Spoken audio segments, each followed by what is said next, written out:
From the moment the atomic bomb was detonated, it became Joseph Stalin's highest priority to destroy the United States' sole possession of it by whichever means possible.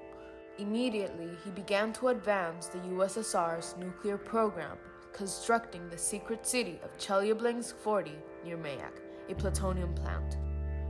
To preserve the secrecy of the developments at the plant, all contact with the rest of the country was prohibited, and the record of the 100,000 Soviet citizens living there were considered missing. On the other hand, Mayak became highly successful, producing the country's first bomb in 1949.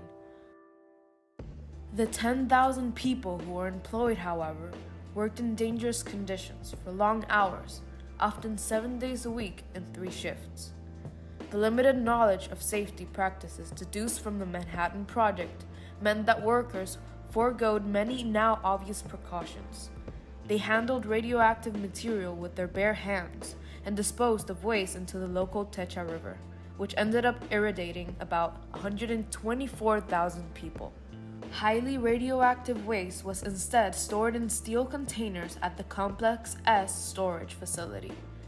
The heat produced from the plutonium stored inside them meant that the waste evaporated and caused the seals containing the material to fail. On September 3, 1957, workers at Mayak noticed plumes of yellow smoke emanating from one of the containers. 4 workers investigated, but ultimately decided to ignore it, a fatal mistake.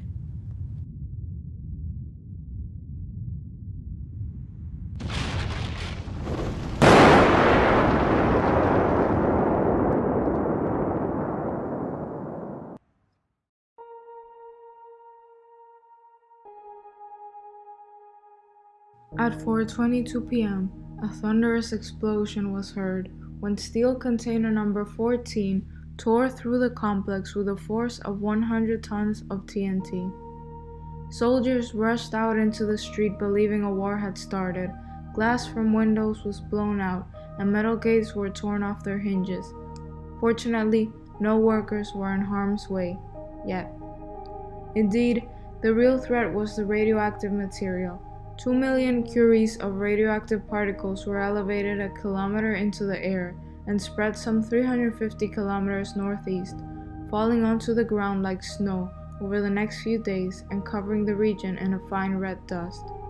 The particles from the Kyshtym Disaster were especially radioactive because of long-lived strontium and cesium isotopes. While soldiers and workers were immediately evacuated, the damage had already been done. Within a matter of days, 270,000 people were exposed to dangerous levels of radiation. Eventually, radionuclides appeared in the body of those people who had been exposed to radiation, generating radioactive elements that lasted for decades in bones and tissues. The ionizing radiation had enough power and energy to affect the genetic material in living cells and their atoms, becoming cancerous. People's results in their diagnostics were shocking. The deterioration of blood levels, spontaneous abortions, birth defects, and organic damage to their nervous systems. And we cannot forget the negative effects of radiation on the environment being immensely serious and notorious.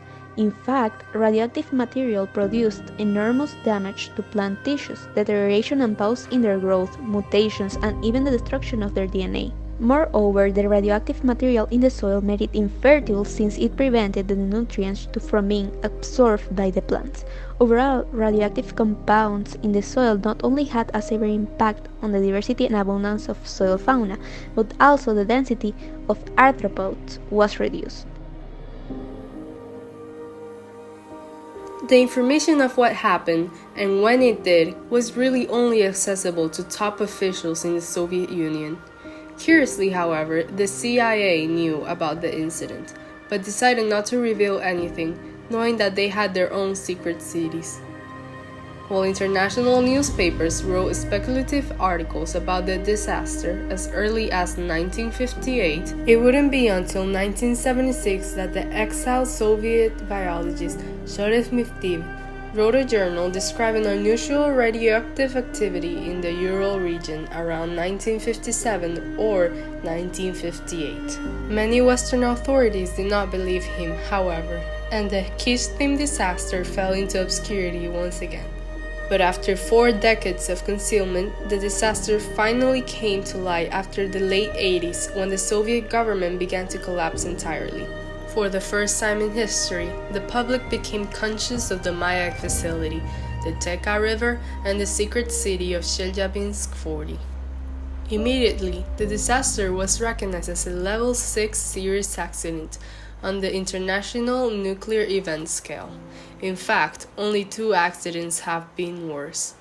However, when comparing the 3 disasters mentioned, the Kyshtym disaster has had a higher number of cases of radiation sickness, making it 4 times worse than Chernobyl in terms of lethality. This event carries a dangerous lesson against the development of nuclear weapons. Even if the Soviets were looking for protection with the bomb, they only ended up harming themselves.